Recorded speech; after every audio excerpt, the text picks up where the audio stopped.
Assalamualaikum warahmatullahi wabarakatuh. Ya ma'asyiral muslimin wa zumratal mu'minin rahimakumullah. Ilamu ana yawm hadha yawma idil adha wa yawma syurur wa yawmal maghfur. Idza saqidal khatibu ala mimbar ansitu asabaqallah wasma'u ujrakumullah adimun alakum turhamun.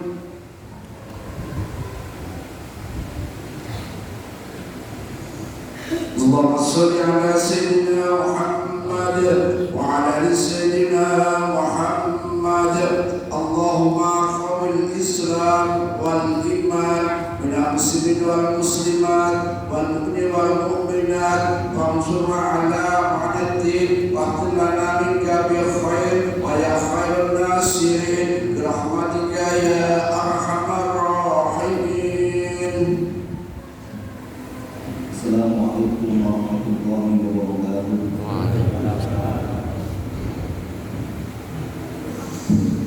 Allahu Akbar, Allahu Akbar, Allahu Akbar.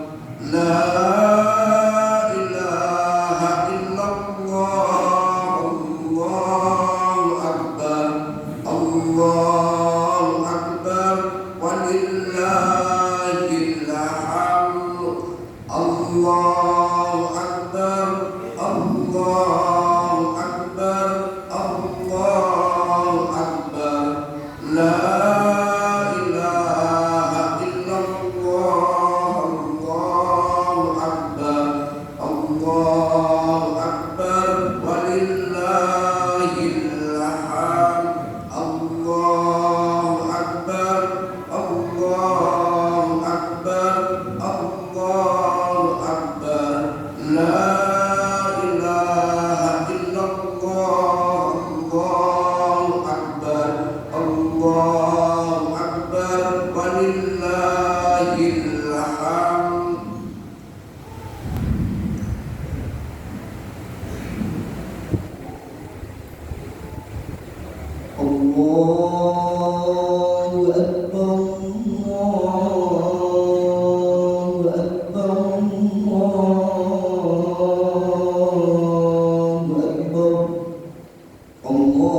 Ma'asyiral muslimin rahimakumullah. Pada kesempatan yang penuh dengan bahagia dan penuh dengan barokah ini, marilah kita bersama-sama memanjatkan syukur alhamdulillah kehadirat Allah Subhanahu wa taala. Karena dengan limpahan rahmat, taufik dan hidayah, pada pagi hari ini, hari yang penuh barokah ini, kita bisa berkumpul, bisa melaksanakan perintah Allah, yaitu melaksanakan sholat Idul Adha dalam keadaan sehat walafiat. Mudah-mudahan kesehatan ini selalu dan selalu diberikan kepada kita sampai nanti di akhir hayat nanti. Amin Allahumma amin. Salawat wa salam juga lakukan kita haturkan kepada kita Nabi Agung Muhammad sallallahu alaihi wasallam yang telah memberi pembimbing kita mulai dari zaman jahiliyah, mulai dari zaman kegelapan menuju zaman yang terang-terang ini, yaitu dengan adanya iman dan Islam. Untuk selanjutnya, khatib berwasiat sekaligus mengajak kepada seluruh jamaah sholat Idul Adha Masjid Bidayatul Mustaqim. Marilah kita senantiasa berusaha meningkatkan keimanan dan ketakwaan kita kepada Allah Subhanahu wa taala kapanpun dan dimanapun kita berada, serta dalam keadaan sesulit apapun dan dalam kondisi yang bagaimanapun, dengan cara melaksanakan segala perintah-perintah Allah dan menjauhi segala larangan-larangannya dengan semaksimal mungkin. Allahu Akbar, Allahu Akbar, Allahu Akbar, walillahil hamd. Saudara-saudara kaum muslimin rahimakumullah,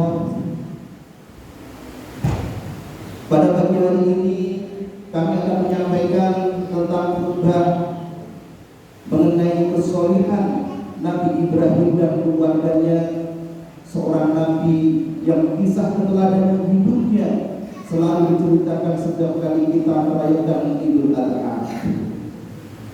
Saudara-saudara kaum muslimin rahimakumullah, keluarga Nabi Ibrahim adalah keluarga yang solih. Sang ayah yaitu Nabi Ibrahim alaihissalam serta istri dan kedua putranya semuanya adalah hamba-hamba Allah yang solih. Solih artinya memenuhi hak Allah dan hak sesama hamba. Kesolihan tidak akan dicapai kecuali dengan ilmu dan amal. Tanpa ilmu, seorang tidak akan mampu beramal dengan benar sesuai tuntunan syariat agama. Dan ilmu yang tak diamalkan tidak akan mendekatkan diri kita kepada Allah Subhanahu wa taala dan tidak akan mengantarkan seseorang untuk menjadi pribadi-pribadi yang soleh. Ada banyak sekali sisi kesolihan keluarga Nabi Ibrahim alaihissalam yang dapat kita teladani.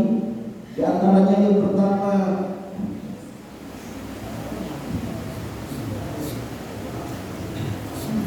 Nabi Ibrahim sangat kuat memegang teguh akidah dan syariat agama. Allah Subhanahu wa taala berfirman, "Ma kana Ibrahim Yahudiyyan wala Nasraniyyan walakin kana hanifan musliman wa ma kana minal musyrikin." Ibrahim bukanlah seorang Yahudi dan bukan pula seorang Nasrani, melainkan dia adalah seorang yang memegang teguh Islam. Dia bukan pula termasuk golongan orang-orang musyrik. Nabi Ibrahim alaihissalam sebagaimana nabi-nabi yang lain adalah maksum, selalu dijaga oleh Allah Subhanahu wa taala dari kufur atau musyrik. Dosa-dosa besar dan dosa-dosa kecil yang menunjukkan kehinaan jiwa, baik sebelum maupun setelah diangkat untuk menjadi nabi. Nabi Ibrahim alaihissalam tidak pernah sedikit pun meragukan ketuhanan Allah. Beliau tidak pernah menyembah selain Allah, tidak pernah menyembah bulan, bintang, dan matahari. Nabi Ibrahim tidak pernah menjual berhala bersama ayahnya. Nabi Ibrahim tidak pernah memintakan ampunan dosa kepada Allah untuk ayahnya yang musyrik. Dan Nabi Ibrahim tidak pernah meragukan sifat putrah maha kekuasaan Allah Subhanahu wa taala. Beliau juga tidak pernah berdusta dalam setiap ucapannya. Kemudian keteladanan yang kedua adalah Nabi Ibrahim berdakwah dengan penuh hikmah. Hal itu tercermin tatkala Nabi Ibrahim alaihissalam mengajak ayahnya untuk masuk ke dalam agama Islam, sebagaimana diceritakan dalam Al-Quran Karim, Nabi Ibrahim alaihissalam dengan menjaga adab seseorang sebagai anak kepada orang tuanya, menjelaskan dengan santun kepada ayahnya yang menyembah berhala bahwa berhala tidak dapat mendengar doa penyembahnya dan tidak dapat melihat penyembahnya.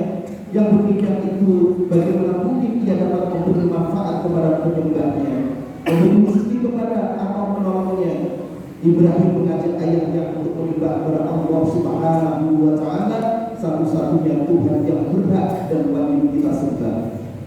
Kemudian keteladanan yang ketiga, Nabi Ibrahim berilmu, memiliki hujah yang kuat dan beramal ma'ruf nahi munkar dengan penuh keberanian. Nabi Ibrahim telah diberi hujah yang kuat oleh Allah Subhanahu wa Ta'ala sehingga selalu dapat mematahkan berbagai dalih yang dilontarkan oleh para musuh-musuh di antara kaumnya. Nabi Ibrahim dalam hal itu Allah Subhanahu wa Ta'ala berfirman, wa tilka hujjatuna atainaha Ibrahim ala qaumihi. Itulah hujjah yang kami anugerahkan kepada Ibrahim untuk menghadapi kaumnya. Karena memiliki hujjah yang kuat inilah Nabi Ibrahim alaihissalam berhasil membangun para penduduk daerah Haram yang menganggap bulan, menganggap bintang dan matahari sebagai Tuhan mereka. Nabi Ibrahim menjelaskan kepada mereka bahwa bulan, bintang dan matahari tidak layak disembah karena mereka adalah makhluk yang mengalami perubahan, terbit lalu tenggelam. Sesuatu yang berubah dari sesuatu keadaan ke keadaan yang lain pasti itu bukan Tuhan. Kemudian keteladanan yang keempat, Nabi Ibrahim dalam berjuang menegakkan agama Islam tidak ada yang perlu ditakuti dan dikhawatirkan. Rezeki telah diatur, ajal sudah termaktub. Berjuang menegakkan agama Allah tidak akan mengurangi rezeki dan tak akan mempercepat ajal. Hal itu dibuktikan ketika Raja Namrud hendak melemparkan Nabi Ibrahim ke dalam api yang berkobar-kobar. Nabi Ibrahim tidak gentar sedikit pun. Ia yakin dengan sepenuh hati bahwa Allah akan menolong hambanya yang memperjuangkan agamanya. Kemudian keteladanan yang kelima adalah tawakal sepenuhnya kepada Allah Subhanahu wa Ta'ala tanpa meninggalkan ikhtiar. Hal itu tercermin pada peristiwa di mana Nabi Ibrahim alaihissalam meninggalkan Siti Hajar dan Nabi Ismail yang masih bayi di Makkah yang bagus dan tidak ada sumber air. Karena takwa dan tawakal yang tertanam kuat di hati Nabi Ibrahim dan Siti Hajar, akhirnya Nabi Ibrahim meninggalkan keduanya karena menjalankan perintah Allah dan Hajar pun rela ditinggal di tempat itu. Kemudian keteladanan yang keenam adalah bersegera menjalankan perintah Allah seberat dan sebesar apapun. Setelah penantian yang begitu panjang, akhirnya Allah Subhanahu wa Ta'ala mengaruniakan kepada Nabi Ibrahim seorang putra yang sangat ganteng yang kemudian diberi nama Ismail. Putra yang sangat dicintainya itu setelah tumbuh menjadi seorang dewasa, Nabi Ibrahim diperintahkan oleh Allah Subhanahu wa Ta'ala untuk menyembelihnya. Dengan ketunjukan yang total kepada Allah, Nabi Ibrahim bersegeralah menjalankan perintah itu tanpa ada keraguan sedikit pun. Sang putra juga menyambut perintah itu dengan kepasrahan yang total tanpa ada protes sepatah kata pun. Masya Allah, itu sebuah potret keluarga yang solih yang lebih mengutamakan perintah Allah dibandingkan dengan apapun selain Allah Subhanahu wa Ta'ala. Ayah dan anak saling menolong dan menyemangati untuk melaksanakan perintah Allah. Bahkan dialog indah antara keduanya terekam dalam Al-Quran dari bagaimana dibisahkan oleh Allah. Qala ya bunayya inni ara fil manami anni adba'uka fa'dhur madza tara. Ibrahim berkata, "Wahai putraku, sesungguhnya aku melihat dalam mimpi bahwa aku menyembelihmu, maka pikirkanlah apa pendapatnya. Sebenarnya kita ketahui bahwa mimpi para nabi dan rasul adalah wahyu Allah. Sedangkan perkataan Nabi Ibrahim kepada putranya, maka pikirkanlah apa pendapatmu, bukanlah permintaan pendapat kepada putranya apakah perintah Allah akan dijalankan atau tidak, juga bukanlah sebuah keraguan-raguan, tetapi Nabi Ibrahim hanya ingin mengetahui kemantapan hati putranya dalam menerima perintah Allah Subhanahu wa Ta'ala. Kemudian dengan kemantapan dan keteguhan hati ini, Nabi Ismail sebagai putra Nabi Ibrahim menjawab dengan jawaban yang menunjukkan bahwa kecintaannya kepada Allah jauh melebihi kecintaannya kepada jiwa dan dirinya sendiri. Qala ya abati fa'al ma tu'mar satajidni insyaallah minas sabirin. Ismail pun menjawab, wahai ayahandaku, kerjakanlah apa yang diperintahkan kepadamu, insyaallah engkau akan mendapatiku termasuk orang-orang yang sabar. Jawaban Nabi Ismail yang disertai insyaallah menunjukkan keyakinan sepenuh hati dalam dirinya bahwa segala sesuatu terjadi dengan kehendak Allah. Apapun yang dikehendaki Allah pasti akan terjadi, dan apapun yang tidak dikehendaki oleh Allah pasti tidak akan terjadi. Allahu Akbar, Allahu Akbar, walillahil hamd. Demi mendengar jawaban dari sang putra tercinta, Nabi Ibrahim lantas menciumnya dengan penuh kasih sayang sambil menangis terharu dan mengatakan kepada Nabi Ismail, ni'mal amru anta ya bunayya ala amrillah. Engkaulah sebaik-baik penolong bagiku untuk menjalankan perintah Allah Subhanahu wa Ta'ala, wahai putra. Kemudian Nabi Ibrahim alaihissalam mulai menggerakkan pisau di atas leher Nabi Ismail. Akan tetapi pisau itu sedikit pun tidak dapat melukai leher Nabi Ismail. Hal ini dikarenakan pencipta segala sesuatu adalah Allah Subhanahu wa Ta'ala. Pisau hanya sebab terpotongnya sesuatu, sedangkan pencipta terpotongnya sesuatu dan pencipta segala sesuatu tidak lain adalah Allah Subhanahu wa Ta'ala. Sebab tidak dapat menciptakan akibat, pisau tidak dapat menciptakan terpotongnya leher Nabi Ismail, sebab maupun akibat keduanya adalah ciptaan Allah Subhanahu wa Ta'ala. Berkat takwa, kesabaran dan tawakal yang sepenuh hati serta ketundukan total yang ditunjukkan oleh Nabi Ibrahim dan Nabi Ismail serta Siti Hajar, Allah Subhanahu wa Ta'ala kemudian memberikan jalan keluar dan mengganti Nabi Ismail dengan seekor domba jantan yang besar dan berwarna putih yang dibawa malaikat Jibril dari surga. Hal itu dikisahkan dalam surat As-Saff 106 dan 107. Maka waktu itu marilah kita berdoa memohon kepada Allah Subhanahu wa Ta'ala semoga Allah senantiasa menganugerahkan kepada kita kekuatan untuk menteladani kesalihan Nabi Ibrahim beserta keluarganya, dan mudah-mudahan kita senantiasa mendapatkan hidayah dari Allah Subhanahu wa Ta'ala. Aqulu qawli hadza wa astaghfirullah li wa lakum fastaghfiruhu innahu huwal ghafurur rahim.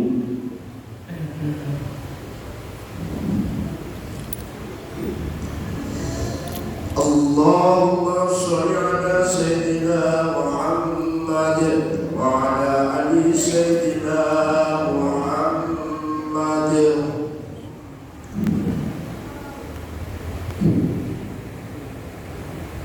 Allahu Akbar, Allahu Akbar, Allahu Akbar, Allahu Akbar,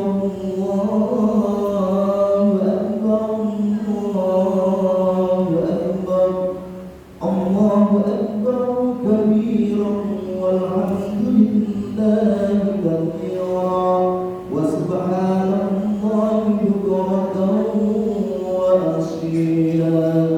Alhamdulillah, alhamdulillahil malikid dayyan, wassalatu wassalamu ala Muhammadin sayyidi waladi Adnan wa ala alihi wa sahbihi wa tabi'ihi ala marri zaman.